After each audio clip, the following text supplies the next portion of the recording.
ناگفته‌هایی از زندگی امام ابو حنیفه، بزرگترین امام اهل سنت که به قتل رسید. سلام دوستان، به چنل خودتون سینا هیستوری خیلی خوش اومدید. خوشحالم که باز با یک ویدیو دیگه در خدمتتونم. ائمه چهارگانه اهل سنت بدون شک از مؤثرترین شخصیت‌های تاریخ اسلام بودند که با وجود این حجم از اهمیت و تأثیر بخش‌های مهمی از زندگی اونها مجهول مونده.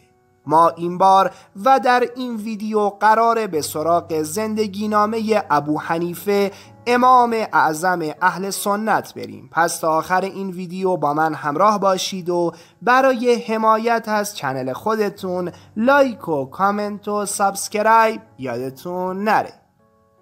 نعمان ابن ثابت معروف به ابو حنیفه و امام اعظم پیشوای مذهب حنفی ها بود.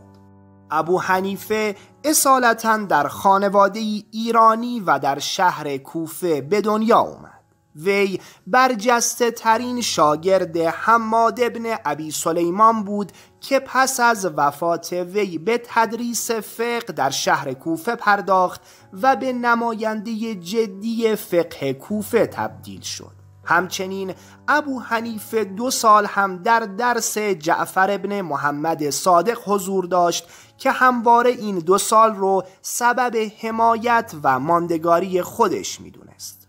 حمایت مالی از قیام زید بن علی و قیام ابراهیم ابن عبدالله، مخالفت با امویان، عدم بیعت با بنی عباس، نپذیرفتن منصب قضاوت از سوی حاکمان اموی و منصور عباسی از جمله اقدامات سیاسی امام ابو حنیفه بود. ابو حنیفه در واپسین روزهای زندگی خود به دستور منصور دوانیقی به بغداد فراخوانده و زندانی شد و سرانجام پس از چند روز در سال 150 هجری در زندان درگذشت. ابو حنیفه مکتب فقهی متمایز و خاص خودش رو داشت و رأی و قیاس از منابع اصلی استنباط فقه ابو حنیفه بود. پیروان ابو حنیفه با استناد به سخنان وی تقلید عالمی از عالم دیگر رو حرام میدونند. همچنین ابو حنیفه سعی بین صفا و مروه رو واجب میدونست و اجاره برای حج رو صحیح نمیدونست. ابو حنیفه همچنین قرائت نماز به زبان فارسی رو جائز میدونست که از جمله فتاوای جنجال برانگیز وی بود. از نظر عقیدتی و کلامی ابو حنیفه همانند مرجئه باور داشت که ایمان زیادت و نقصان نمیپذیره. در کنار اون وی به نقد آراء مرجئه می پرداخت و از افکار اونها بیزاری می جست. همچنین ابو حنیفه برخلاف خوارج عمل رو با همه ارزش اون جدا از حقیقتی به نام ایمان می دونست. ابو حنیفه در ماجرای عثمان و علی سکوت می کرد و حقیقت اون رو به قضاوت الهی واگذار می کرد. امام اعظم ابو حنیفه نعمان ابن ثابت در سال 80 هجری در خانواده ای اصالتاً ایرانی در کوفه زاده شد. درباره پیشینه خاندان وی گزارش‌های متفاوتی در دست ماست. برخی پدر وی رو غلام آزاد شده بنی تیم و برخی دیگه وی رو از مهاجرانی میدونند که در جریان فتح خراسان به عراق اومد. در برخی از گزارش ها حتی تبار ایرانی ابو حنیفه به پادشاهان زمان ساسانیان نسبت داده شده. ابو حنیفه به گواه تاریخ مردی 4 شانه، سبزه و زیباروی بود و حنفی ها به وی لقب امام اعظم رو داده بودند. از زندگی شخصی ابو حنیفه آگاهی چندانی در دست ما نیست.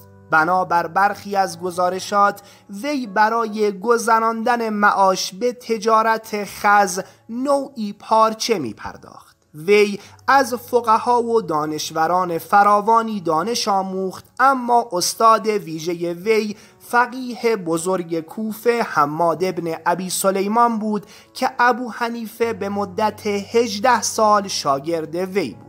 همچنین از دیگر اساتید وی میشه به عامر شعبی، عاصم ابن ابی نجود و ابو اسحاق سبیعی در کوفه و قتادة ابن دعامه در بصره اشاره کرد. در برخی از گزارش ها هم ابو حنیفه از ملازمان امام محمد باقر و از شاگردان امام جعفر صادق دونسته شده.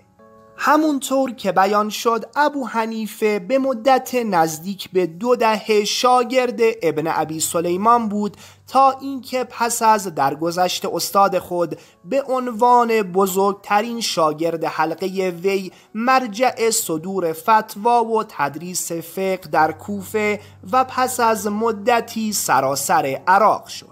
در سالهای پایانی حکومت بنی امیه وی به عنوان فقیهی مخالف با فساد حکومت با دیدگاه‌های خاص خود بسیار مورد توجه جناح‌های سیاسی به جز خوارج قرار گرفت. ابو حنیفه در قیام زید بن علی در سال 122 هجری هم از نظر عقیدتی و تحریک مردم و هم از نظر مالی و تأمین سلاح کمک‌های بسیار زیادی به زید کرد که این کار وی توسط محمد دیباج فرزند امام جعفر صادق ستایش شد.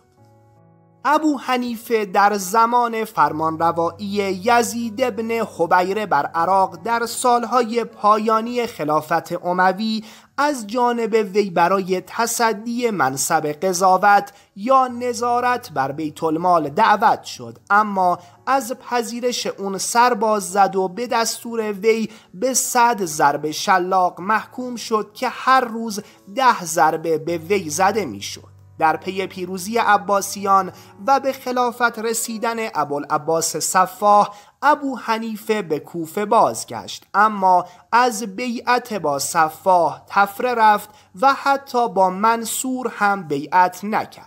مخالفت وی با حاکمان عباسی هنگامی آشکارتر شد که وی در جریان قیام ابراهیم ابن عبدالله حسنی ضمن حمایت از وی مردم رو به یاری او ترغیب کرد. امام ابو حنیفه در سالهای پایانی عمر خود پیشنهاد منصور عباسی رو برای پذیرفتن منصب قضاوت نپذیرفت، اما در برابر اصرار وی برای نظارت بر ساختن ساختمان شهر بغداد تسلیم شد.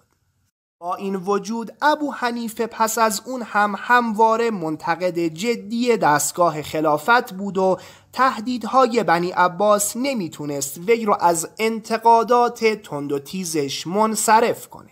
ابو حنیفه در آخرین روزهای زندگی خود به دستور منصور در بغداد به بند کشیده شد و پس از چند روز در زندان درگذشت. برخی از محققان مرگ وی رو بر اثر مسموم شدن به زهر در زندان دونستند.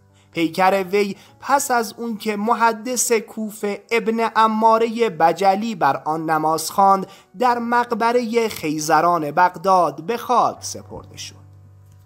دانش ابو حنیفه و مبانی فقهی وی از مکتب عراق متأثر بود که در سده اول با مهاجرت صحابی بزرگی مثل ابن مسعود و افرادی مانند علی ابن ابی طالب در اونجا پایه‌گذاری شد. این مکتب در کنار عنصر نقل از رأی شخصی هم بهره می گرفت و گوی سبقت را از فقهای اهل رأی مکه مثل عبیدالله ابن ابی یزید ربوده بود. به گواه تاریخ رفته رفته در نیمه دوم سده نخست فقیهان کوفی در استنباط فروع فقهی عمل به رأی و اجتهاد رو پس از رجوع به قرآن، سنت نبوی و سخنان صحابه توصیه می کردند. در این حال عمل به قیاس نیز میان گروهی از فقیهان کوفه چون حماد ابن ابی سلیمان استاد ابو حنیفه رواج داشت. در سده دوم ابو حنیفه هم از این طریقت پیروی کرد و رأی و قیاس رو منبع استنباط فقهی خود قرار داد. به استناد گزارشی از یحیی بن زریس کتاب خدا و سنت پیامبر و روایت‌های صحیح اونها و نیز سخنان صحابه و اجتهاد به رأی منابع فقه ابو حنیفه رو شکل می‌دادند. به گواه تاریخ حلقه درس ابو حنیفه در کوفه به رغم جو علمی مخالف با استقبال عجیبی از سوی دانش دوستان روبرو می‌شد. این مسئله عاملی برای تبلیغ فقه ابو حنیفه اون هم در زمان حیاتش بود. در میان شاگردان وی ابو یوسف از موقعیتی ممتاز برخوردار بود و همین شخص هم در انتقال تعالیم ابو حنیفه و تدوین آموزه های وی نقشی اساسی داشت. بدین ترتیب تعالیم وی بجز در مدینه که در اون زمان پیرو فقیه بزرگ مدینه مالک ابن انس بود، در تمام سرزمین‌های اسلامی از شام تا خراسان گرفته رونق پیدا کرد و در فاصله کمتر از 1 سده گوی سبقت را از فقه مالکی هم رو بود. مکتب ابو حنیفه نزد پیروان دیگر مذاهب فقهی همواره با واکنش‌های متفاوتی روبرو شده، چنان که حتی مالک ابن انس هم انتقادات تندی به مبانی فقهی ابو حنیفه داشت. ابو حنیفه علی ابن ابی طالب رو در تمام جنگ‌هایی که در دوران خلافت خودش داشت بر حق می‌دونست و دشمنان وی رو طغیانگر می‌شمرد. از این رو نظریه تفضیل خلفای 4گانه به ترتیب تصدی خلافت و نیز برتری علی بر عثمان به ابو حنیفه نسبت داده شده. ابو حنیفه همچنین معتقد بود پس از علی ابن ابی طالب حسن ابن علی خلیفه و امام برحق بود و همین باورها نیز همکاری وی با محمد ابن عبدالله حسنی رو تشدید می کرد. گسترش زیاد مکتب حنفی در ایران مترادف با زمان دولت سامانیان بود. مکتب حنفیه در این دوره و با حمایت حاکمان سامانی از رشدی عجیب در خراسان بزرگ و ماوراءالنهر برخوردار شد، تا آنجا که امیر اسماعیل سامانی از حکیم سمرقندی خواست تا عقاید اهل سنت و جماعت رو در کتابی جمع آوری کنه و بدین ترتیب کتاب السواد الاعظم نوشته شد. ممنونم که تا پایان این ویدیو همراه من بودید. اگه از این ویدیو خوشتون اومد حمایت یادتون نره و اون رو برای دوستانتون شیر کنید. خیلی زود با ویدیوها و پادکست های جدید برمیگردیم، پس حسابی مراقب خودتون باشید. تا ویدیو بعدی، خدا نگهدار.